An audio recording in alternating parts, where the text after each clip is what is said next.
할렐루야. 우리가 믿는 하나님은 우리에게 성경을 주셨습니다. 이 성경을 정경이라고 우리는 이야기합니다. 이 성경 안에는 생명에 관한 이야기들이 기록되어 있습니다. 죄를 지은 결과 비참한 지경에 빠진 인간, 자기 자신을 구원하려고 애쓰는 인간의 시도들, 그러나 결국에는 실패하고 말아버리는 그러한 내용들이 성경에는 기록되어 있습니다. 또 한편으로는 하나님이 절망의 가운데 빠져있는 인간을 위해 행하신 일들이, 하나님의 당신의 아들이신 독생자를 이 땅에 보내주셔서 구속의 길을 계시하신 내용들이, 그런 내용들이 성경에 기록되어 있습니다. 그것을 우리는 복음이라고 이야기합니다. 성경을 통해서 우리가 알 수 있는 것은 하나님은 늘 같은 방식으로 말씀하신다는 겁니다. 변함없이 지금도 말씀하고 계신 것입니다. 성경은 우리의 인생을 망치고 파멸시키는 것이 죄 때문이라고 분명히 말씀합니다. 지금 이 순간까지도 인간의 마음속에 있는 모든 불행은 죄 때문입니다. 죄가 이 세상에 들어오지 않았다면 아마도 우리는 불행하지 않은 모습으로 살아가고 있을 것입니다. 죄가 들어오기 전까지 인생에는 불행이라는 것이 전혀 없었습니다. 죄는 모든 것을 파멸시킵니다. 그러므로 이 세상에 완전히 행복한 사람은 하나도 없습니다. 언제나 무언가가 빠져 있습니다. 항상 그래서 우리는 후회라는 것을 늘 하며 살아갑니다. 오늘 본문에 있는 나아만도 위대한 사람이었다고 5장 1절에 분명히 말씀하고 있습니다. 위대한 사람이고 큰 용사였다. 그러나 그는 나병 환자였다라고 말씀하고 있습니다. 그 나병이 그 사람의 모든 것을 망쳐 놓았습니다. 그리고 우리는 이 세상의 위대한 사람들도 이러한 죄 때문에, 그러나라는 것 때문에 죄 앞에서 속수무책인 모습을 바라보게 됩니다. 아람 왕에게도 이스라엘 왕에게도 이 문제는 무력했습니다. 세상은 죄에 대해서 아무것도 할 수가 없습니다. 인간의 능력과 재능으로 해결할 수 있는 것이 아니기 때문입니다. 안타까운 것은 비록 그 치유책이 있지만, 해결책이 성경에 기록되어 있지만 그것을 바라보는 사람이 없다라는 것입니다. 나아만 장군에게 있었던 어립 계집종이 나아가야 될 길을 제시했지만, 그 소년이 치유책을 알려주었지만 나아만도 또 그의 아내도 또 아람 왕도 이스라엘 왕도 그것을 전혀 몰랐다는 사실입니다. 세상은 항상 치유책이 있는 바로 그곳만을 제외하고 다른 곳에 열심을 냅니다. 다른 곳을 찾아다닙니다. 세상은 성경에서 말하고 있는 참된 복음에 집중하지 않습니다. 세상의 가치와 세상의 기준으로 그들의 삶을 바라보게 만들고 있는 것입니다. 그러므로 우리 교회는 나아만의 집에 있던 계집종이 한 것처럼 그 해결책을, 그 유일한 치유책을 가르쳐 주어야 하고 제시해야만 합니다. 오직 예수 그리스도만이 참된 치유책임을 전해야 합니다. 주님은 우리의 죄를 고쳐주실 수 있습니다.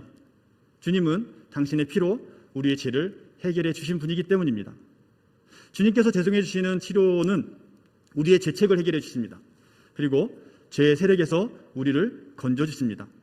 오늘 본문 앞에 나병에 걸린 나아만 장군은 자기 주인인 아람 왕에게 소개장과 많은 선물을 받아들고 이스라엘 왕에게 갔다라고 기록하고 있습니다. 이스라엘 왕은 그 편지를 읽었지만 그 문제에 대해서 해결할 수가 없었습니다.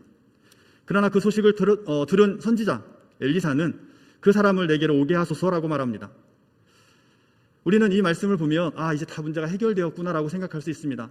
선지자 엘리사에게 가면 이 모든 문제가 해결되었구나, 이제는 다 끝났구나, 이제 성경에 더 이상 뒤에는 이야기가 없겠구나라고 생각해 버릴 수 있습니다.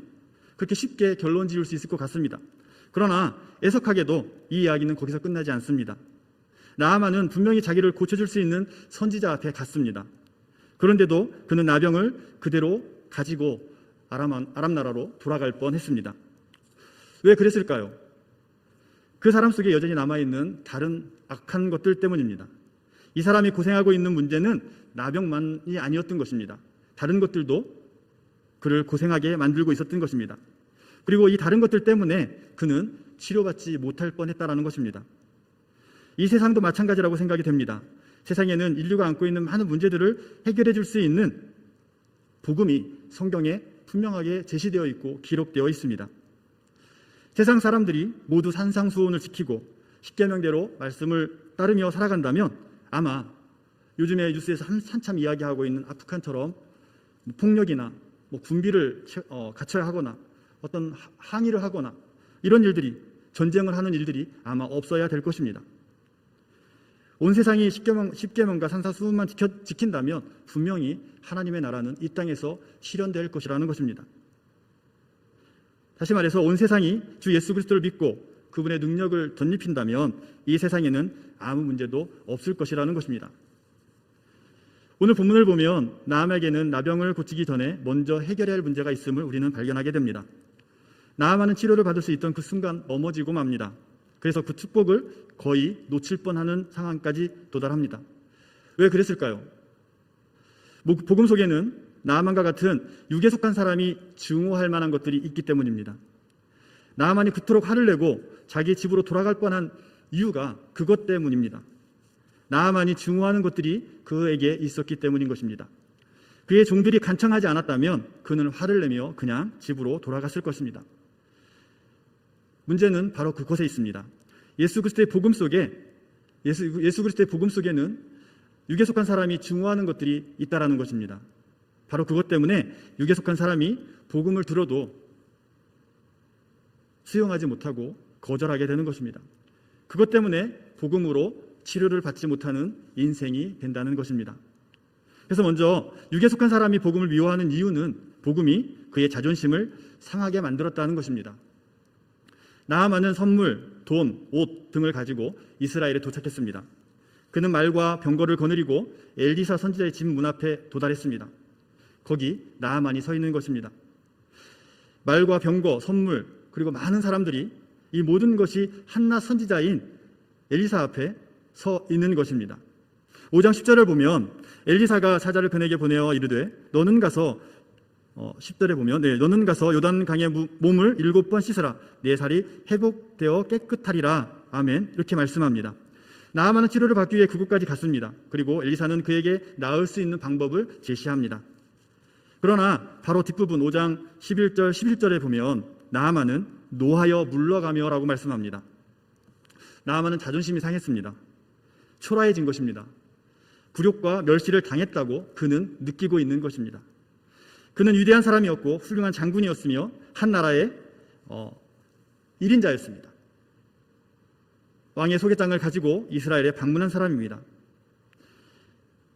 그래서 이스라엘 왕에게 갔다가 이제는 보잘것없는 선지자에게 간 것이죠.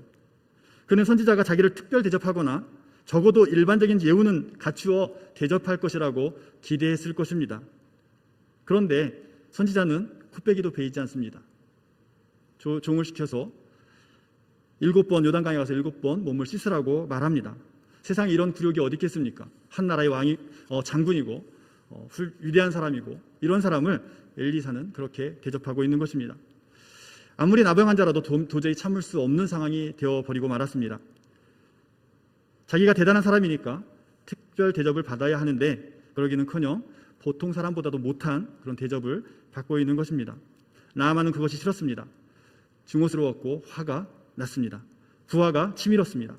정말 모욕적인 처사이고 도저히 그 일을 이해할 수가 없었습니다. 받아들일 수가 없었습니다. 사람들은 복음을 처음 대할 때 이와 같이 불쾌하게 느낄 수 있을 것입니다. 하나님의 집에는, 하나님의 나라는 전혀 차별이 없다는 말에 마음이 쓰입니다. 교회 밖에서는 어떤 사람인지 몰라도 일단 교회 안에 들어오면 우리는 다 같은 존재라고 하나님은 말씀하십니다. 하나님의 교회는 어떤 사람도 머리가 될 수 없습니다. 우리의 교회 머리 되신 분은 예수 그리스도이기 때문입니다. 어떤 구분이나 차별도 있을 수 없습니다. 그러나 우리는 이것을 제일 싫어합니다. 차별과 같은 것들에 매우 익숙해져 있기 때문입니다. 중고등부 아이들 공부할 때 보면 1등을 해야 된다고 부모들이 은연중에 압박을 하죠. 저도 그렇습니다. 아이들이 점수를 받아왔을 때 막 30점, 40점 받아갖고 오면 여기 속에서 불화가 치밉니다. 저걸 어떻게 해결해야 되지? 회사 생활하면 성공을 해야 된다고 생각합니다. 그래서 승진도 빨리빨리 해야 될 것 같고 누가 알아주지 않으면 마음속에 울분이 생깁니다.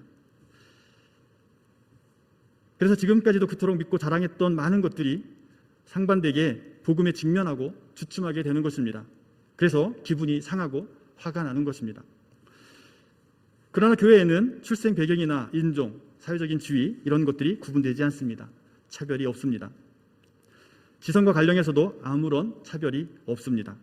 일단 하나님의 교회에 들어오면 다른 사람들과 같은 사람이 됩니다. 지능 면에서도 가장 바보 같은 사람과 동등한 위치에 서게 됩니다. 속상하죠. 나는 그래도 인류대학을 나왔고 그래도 세상 사람들이 지켜 세워주는 자리에, 인정해주는 자리에 있는 사람인데 교회에 들어오면 바보 같은 사람과 동등한 위치에 있다라고 얘기한다면 너무너무 속상할 것 같습니다. 저도 그렇습니다. 배운 사람이나 못 배운 사람이라 똑같다고 말한다면 너무너무 속상할 것 같습니다. 마찬가지로 도덕적인 행위도 마찬가지입니다. 과거의 어떤 행동에 아무런 차이가 없습니다. 우리 중에는 모든 미덕의 화신이라고 말할 만한 분도 있을지 모르겠습니다. 그러나 복음 앞에서는 아무 소용이 없습니다. 어떤 도움도 되지 않는다는 말입니다. 복음은 우리를 거리에 배회하다 돌아온 가장 방탕한 죄인과 같은 처지에 있는 사람과 같다라고 말해주기 때문입니다.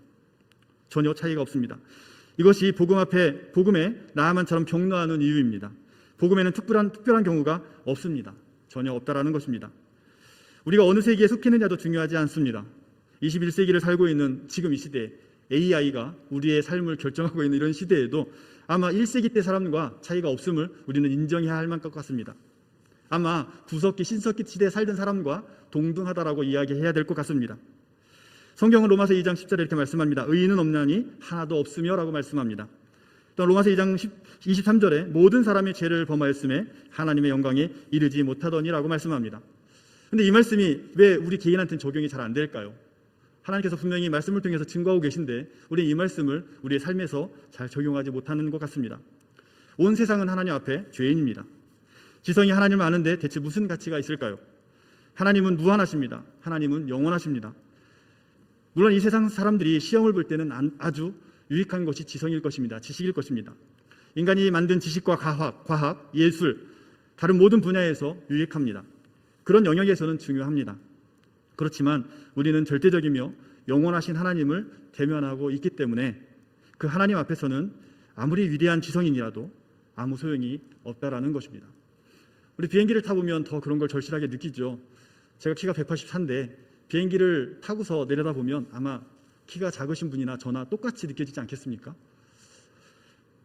죄는 지적인 문제가 아닙니다. 우리는 비참한 죄인에 지나지 않습니다. 질투와 투기, 열정과 정욕, 소욕으로 똘똘 뭉친 피조물일 뿐입니다. 우리는 아모스 선지자가 말한 역겹다라고 말한 그 역겨운 존재일 뿐입니다. 불결한 존재일 뿐입니다. 엘리사가 나아만을 영접하러 나오지 않았습니다. 그에게 특별한 주의를 기울이거나 특별히 대접을 하지도 않았습니다. 나아만은 여느 나병 환자와 같이 한낱 나병 환자일 뿐입니다. 특별한 대접을 해야 할 이유가 없었던 것입니다. 그는 그냥 나병을 치료하러 그곳에 온 것입니다. 그래서 엘리사 선지자는 병을 치료할 수 있는 치유책을 알려주는 것입니다. 죄 가운데서 하나님을 대면하고 있는 사람에게는 그 밖에 다른 어떤 것도 중요하지 않다라는 것입니다. 우리의 지성이 다른 모든 특별한 것은 손톱만큼의 차이도 만들어내지 못하는 것입니다. 두 번째로 복음이 우리를 화나게 만들고 본질상 복음에 증오하는 이유는 그 구원에 관한 우리의 모든 생각과 개념이 잘못되어 있다는 사실입니다. 본문 11절 12절을 다시 읽어보면 이렇습니다. 나아만이 노아에 물러가며 이르되 내 생각하는 그가 내게로 나와서 그의 하나님 여호와의 이름을 부르고 그의 손을 그 부위 위에 흔들어 나병을 고칠까 하였도다. 다메섹 강 아바나와 바르발은 이스라엘 모든 강물보다 낫지 아니하냐. 내가 거기서 몸을 씻으면 깨끗하게 되지 아니하려 하고 몸을 돌려 분노하여 떠나니. 아멘. 이렇게 말씀합니다. 나아만의 생각은 이랬습니다. 본인이 왔으면 엘리야가 나와서 그를 맞이해주고 또 하나님의 이름을 그 앞에서 막 부르며 또 그의 아픈 부위에 손을 얹고 막 요동치며 기도하기를 아마 기대했던 것 같습니다. 그런데 그의 기대와 다르게 15절에 보면 15절에 말씀합니다. 나아만이 모든 군대와 함께 하나님의 사람에게로 돌아와서 그의 앞에 서서 이르되 내가 이제 이스라엘 외에는 온천의 신이 없는 줄 아나니 천하가운데 당신의 종에게서 예물을 받아주소서 라고 이야기하는데요. 죄송합니다. 네. 그렇게 그렇게 고쳐줄 줄 알았고 또 나아만은 또 나음을 받았을 때 그의 예물을 통해서 감사의 표현을 하려고 했습니다. 근데 엘리사는 어땠습니까? 나와보지도 않았고요. 그의 감사의 표현도 거절했다라고 기록하고 있습니다. 그러니까 나아만이 생각했던 그 치유의 방법과 나아만이 생각했던 방법의 모습과 엘리사는 다르게 행동했다라는 거죠. 도저히 나아만을 이해할 수가 없었습니다. 구원에 관한 그의 모든 개념이 이와 같다라고 우리는 볼 수 있습니다. 육체에 속한 사람은 나아만이 예상한 것과 같이 그런 생각을 갖고 복음을 접하고 있는 것입니다. 그가 갖고 있는 생각으로 하나님을 만들어내는 것입니다. 내가 생각하는 하나님을 만들어 놓고 그 하나님을 우상으로 섬기게 되는 거죠. 나아만은 나병 환자일 뿐입니다. 무력하고 절망에 빠진 사람입니다. 그 어느 누구도 그를 위해서 해줄 것은 없습니다. 엘리사가 한 말을 가지고 이러쿵저러쿵 비난하며 반대하고 항의할 이유도 없는 것입니다. 그렇게 항의하고 이러쿵저러쿵 비난하고 이야기하는 그 자체가 어리석은 자의 모습인 것입니다. 그는 아무도 몰랐던 것이 분명합니다. 그렇기 때문에 엘리사 앞까지 간 것인 거죠. 그가 몰랐기 때문에 그 앞에서 나병을 치료하기 위해서 이스라엘까지 온 것이지 않습니까? 그렇다면 엘리사의 치유의 말에, 이렇게 하라고 하는 말에 순종하며 나가야 해야 할 것 같습니다. 우리는 어떻습니까? 저와 여러분도 분명히 죄에 대해서 해결할 수 있는 방법을 알지 못하지 않습니까? 어떻게 죄를 치료해야 될지 알지 못하지 않습니까? 영혼을 찌르고 있는 그 아픔을 어떻게 제거해야 될지 알지 못하지 않습니까? 저와 여러분이 이 나아만과 같이 어리석은 사람이 되지 않기를 소원합니다. 우리가 내세울 수 있는 것은 아무것도 없기 때문입니다. 그리스도께서 이 세상에 오셨을 때도 마찬가지인 것 같습니다. 유대인들이 주님을 거절하는 것도 바로 이런 이유에서 그랬을 것입니다. 그리스도께서 자기들 생각에 순수히 따르지 않자 유대인들은 주님을 증오했습니다. 바리새인과 서기관, 사두개인들 또 율법자들이 음모하여 주님을 죽게 만들었습니다. 그들이 갖고 있었던 잘못된 메시아관이 예수를 십자가에 못 박게 된 것입니다. 비참한 죄인인 우리 인간들은 지금도 여전히 같은 행동을 하고 있는지 모르겠습니다. 사람들은 이렇게 말합니다. 왜 선하게 사는 것만으로 충분하지 않냐고, 도대체 이유를 모르겠다고, 착하게 살면 되는 거 아니냐고, 세상 사람들한테 손가락질을 받지 않으면 되는 거 아니냐고, 그러면서 구원의 도를 비난합니다. 죄를 해결하지 못하는 실패자이고 패배자임에도 불구하고 참된 복음 앞에 그것을 비난하고 있는 것입니다. 우리가 기독교를 완전히 잘못 이해하고 있지 않나 우리는 돌아봐야 될 것 같습니다. 우리는 모태신앙이면 그리스도인이 된 줄 압니다. 교회 생활에 익숙해 있으면 그리스도인이 된 줄 착각합니다. 기독교 가정에서 성장했다고, 또 항상 하나님을 믿으며 항상 그리스도인이었다고, 항상 예배를 드리는 곳에 있다고, 항상 착한 일을 했다고, 나쁜 짓을 절대 하지 않았다고, 그러니까 나는 당연히 그리스도인이야 라고 혹시 생각하진 않습니까? 우리 죄를 깨닫게 해주실 때 분명하게 성령님께서는 이런 것들이 잘못되었음을 상기시켜 주실 것입니다. 이런 것들은 기독교가 아닙니다. 이런 생각이야말로 기독교를 믿는데 가장 큰 장애물이 되는 것입니다. 엘리사는 나아만에게 무엇이 제거해야 되는지 분명히 알았습니다. 엘리사는 나아만을 알았을 뿐만 아니라 그가 무슨 생각하고 있는지도 알고 있었습니다. 그래서 그 모든 것을 깨트려 보이고 있는 것입니다. 그러나 나아만은 불같이 화를 내었고 집으로 돌아갈 뻔까지 한 것입니다. 복음은 지금도 그 일을 우리 안에서 하고 계십니다. 여러분들의 자만심을, 자존감을 떨어뜨리게 하실 수도 있습니다.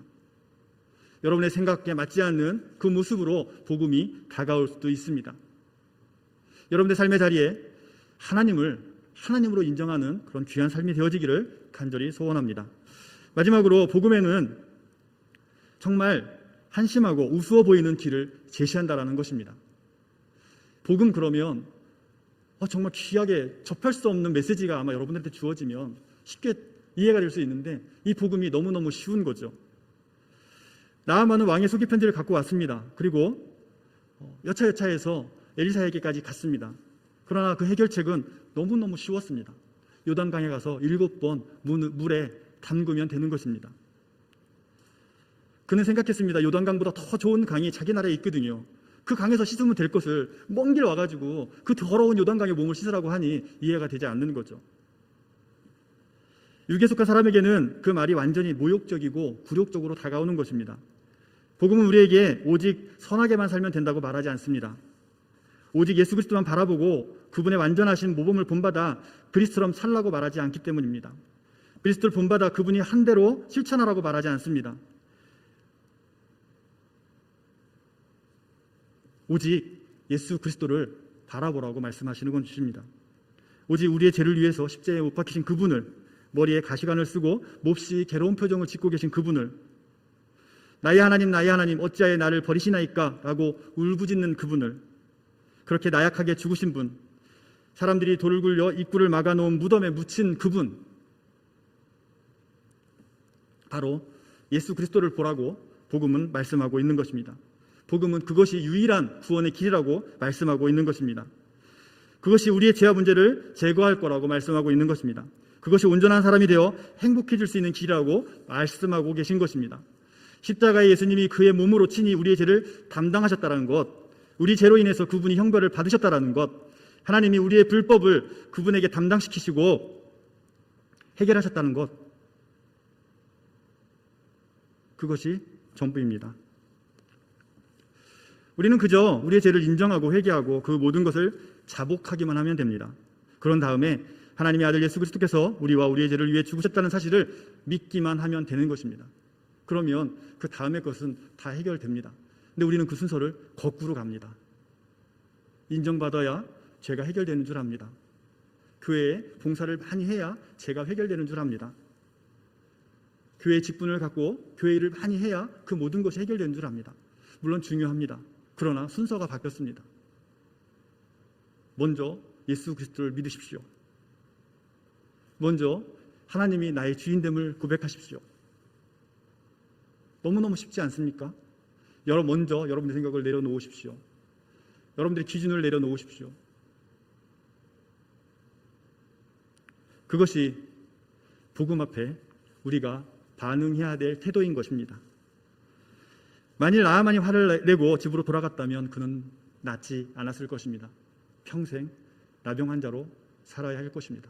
아마 오늘 우리가 복음 앞에 내 자존심을 내려놓지 않으면, 나의 생각을 내려놓지 않으면, 너무 복음이 쉬워서 주님을 나의 주님으로, 하나님을 나의 주인으로 고백하지 않는다면 아마 우리는 죽을 때까지, 하나님 앞에 설 때까지 죄인된 모습으로 살 수 있다는 것, 두렵고 떨리는 마음으로 우리는 이 복음 앞에 순종함으로 나아가야 됨을 다시 한번 깨닫습니다.